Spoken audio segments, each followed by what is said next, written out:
isang construction company. Binatang-binata pa rin siya. Tulad ko. Childhood friends ba kayo? Magka-eskwela ba kayong dalawa? Hindi. Kaya kami nagkakilala ni Winston dahil akong gumawa ng plano ng building nila sa Makati. At ako na rin ang nag-construct at nag-design ng factories nila sa Pasig. Nasa garments kami. We export ready-made clothes to the States, Europe, and the Middle East. At kung saan-saan pa. Pareho pala kayong busy. Mabuti na lang at nagkakapanahon pa kayo para makapag-night clubbing. Well, yan ang madalas mag-good time, Eva.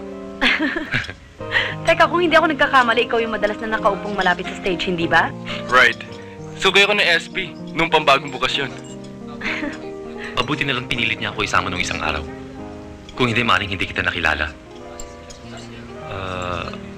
Eva, pwede ba kitang maimbita sa isang outing?